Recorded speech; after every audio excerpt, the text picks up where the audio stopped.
CEO and Chief Laundry Officer of Local Laundry, Connor Klein. Awesome. Has anyone ever seen this design before? A few more people? Yeah, I got a shirt in the audience. That's pretty cool. This is the design that we kind of became most famous for. But I wanted to start with a question for you guys. Have you ever Googled something when you had no business knowing what you were doing? Right? We've all kind of been there. That's exactly how I started Local Laundry. No background in fashion, no fashion sense, no funding, just a Google search, how to start a t-shirt company, and $50. Today, we're on a mission to donate $1 million to local charities by 2030 as a showcase that just because we're a small business doesn't mean we can't have a big impact. So today, I'm going to share those lessons with you, and by the end, my goal is that you will leave not just inspired, but with practical insights you can apply to your own journey. Well, I was a business student, much like yourself. I wanted to do what everyone does in the city when they want to make lots of money. I wanted to be in oil and gas. I did not know the first thing about oil and gas. I didn't know anything about oil and gas. I just knew that that's where you go in the city to make lots of money. So one day, my boss's boss comes in and he says, hey, Connor, can I come talk to you? I said, yeah, absolutely. You're the head honcho. I'd love to talk to you. What do you want to talk about? He's like, come, we'll have a little meeting. He's like, have a seat, Connor. I'm like, great. What do you want to talk about? And he's like, listen, Connor, we gotta let you go. I was like, did I do something wrong? He's like, no, price of oil sucks. We're letting a couple people go. I was like, okay, letting go. Anything else? And he's like, no, you can go. And I was like, well, what am I gonna do now? So I decided to choose entrepreneurship because I wanted to create something meaningful, something that could change lives. Now, growing up, I watched my parents, who, if you couldn't already tell from my lovely ginger beard, are from Ireland. And what do all good Irish people do when they come to this country? They open an Irish pub. Their business wasn't just a source of income, but it was a place where people felt welcomed and connected. I learned that business could be more than a job. It could be a force for good. And I found myself with time, curiosity, and a deep desire to build something. So I did what any idiot does when they want to start a company. I Google searched how to make a t-shirt company. My wife, she moved with me to Sweden. I went back home and I said, babe, forget oil and gas.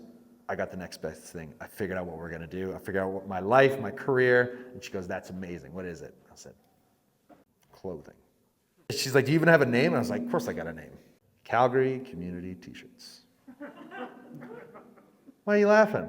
She had the exact same reaction. She says, Connor, that's the dumbest name I've ever heard. And at the time, we lived in a little Swedish apartment, roughly the size of this stage here. And we had this little teeny tiny washing machine that was, about the size of this. And it lived in our shower. And every time we did a load of laundry, it would dance and shake all over the bathroom floor. So every time we had to do laundry, we would stuff this thing full of laundry. We'd sit on it, we'd punch it, we'd kick it, fight this thing just to get through a load. So she was in no mood for my antics. And I said, you come up with a better idea. She said, well, you want to come up with clothing, you want it to be about local, have some meeting, build community. She goes, why don't you call it Local Laundry? And I said, babe, you've done it again. So my first designs, believe it or not, were on a website called Hipster Logo Generator. That was a real website. I think it's still around. It's like pre-Canva. We use Printful for print on demand. I had no idea how far this would go. I wanted to find something that mattered to me. And I was drawn to clothing because clothing, I feel, has an ability to express our values. How we decide to choose to dress ourselves is an expression of our values, and they're a way that we can connect with others, right? Hey, you're a Flames fan, I'm a Flames fan. Let's be friends, right? And so I really saw that clothing had this power. So from day one, Local Laundry was never, ever, ever, ever just about clothes. I wanted to build a brand that could connect on a deeper level. So we set on a mission. Right? We wanted to make something that mattered. We wanted to donate $1 million to local charities by 2030. This mission gave us purpose and direction in attracting people, our team, customers, and partners who believed in the same thing. We came up with 6 core values: relentless commitment to quality. We wanted to make clothing that people actually looked good, that felt good, that lasted a long time. We want to prioritize local impact. Right? We wanted to support local charities. We want to support local manufacturing. We wanted to be transparent about our ethics. We wanted to be driven by a purpose, and we wanted to give back for a better future, and we wanted to bring innovation to every single customer and client. These are our North Star. Customers want to support brands that align with their beliefs, and having a clear mission kept us focused, helping us grow beyond just products to something bigger, something meaningful. People don't buy products. That should be the first lesson that you take away. People don't buy products. What do they buy? They buy feelings. You all bought this certain level of clothes that you're wearing today because it made you feel a certain way. People also don't buy from companies. They buy from people that they can connect with, that they believe in, that share the exact same values. And so that's why community for us isn't just a strategy. Community is the foundation. We are nothing without our community. In the early days when I was in Sweden, I was reaching out to Canadians one by one through social media. Because that's how you build a community. It's one relationship at a time. Hey, what's your name? What do you do? What do you like? Check us out. We're local laundry. What do you think? You like it? Great. You don't like it? Tell us why. What do you do? How can we help you on your journey? Over and over and over and over again. Over time, you're going to build a community of people that will support you through thick and thin. These people, they became our advocates, helping us build this brand one rock solid relationship at a time. Business is just a series of relationships. You have relationships with your customers, your team, your manufacturers, your suppliers. We have relationships with our shipping guy. Every day, UPS, Randy comes and we say, hey, Randy, what's going on? How are you? And Randy, well, and he's cracking jokes and this kind of thing. That's a relationship. Our manufacturer, we are one of their smallest clients. But they tell us all the time, Connor, we love local laundry, we love what you're all about. I said, why do you love us? Like, you know what they said? They say, you're the only customer of ours that say thank you. So today, community building is still at the core of what we do. For example, we have our Giving Toque initiative, where every time we sell one of our Canadian-made toques and socks, every one we sell, we donate one for one to a shelter in need.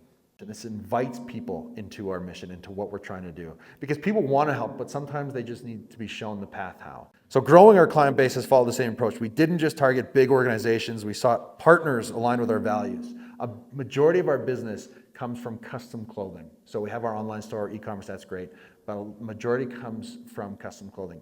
We've done stuff for the Hunter Hub. We've done stuff for big oil and gas companies, law firms, unions, banks, you name it. These clients, they trust us because they see our commitment to community, quality, and they see the purpose. Show that passion, let it sell. Passion is one of our biggest selling tools that we have in our back pocket. We started with retail. We were in 25 stores across Canada. We were in Marks, Below the Belt, Sporting Life, all these stores, and that was great, and we thought that was our path to growth. And then COVID started knocking at our door. All these stores closed. Orders stopped coming in. So we had to learn how to shift. So that's when we realized, okay, these large companies, banks, oil and gas companies, they all want quality clothing. They want to tell their story. They want Canadian-made products to represent their brand. And that's when we turned their need into a central part of our business. Well, what if instead of we stop selling in stores and we start selling to these corporate people, we start making custom clothing? The last 2 years have been very difficult. I mean, students, you as students probably know it more than anyone.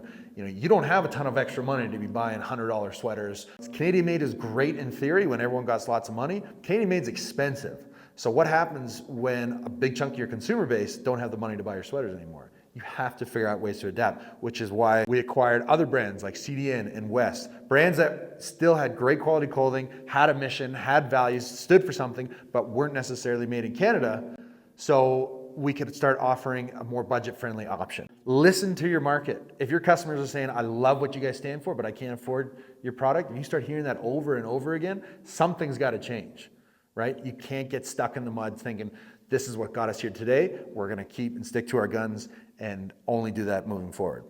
Now, custom is 80% of our revenue now. It's grown us to the point where we are now.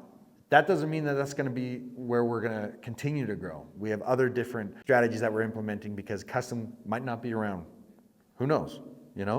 Our growth journey took us from retail to custom to clothing acquisitions, and now we're scaling e-commerce to fuel even a greater reach. But here's the thing, we're a customer-funded business. We have no investors, no long-term debt. Every dollar we earn goes back into the business. Now we're pushing for a goal. We want to be able to do $10 million in revenue. We want to expand our team. We want to implement principles for accountability, scalability. Our vision is clear. I'm very heavily inspired by a fellow named Bernard Arnault. Anyone know who Bernard Arnault is? See a couple head shakes.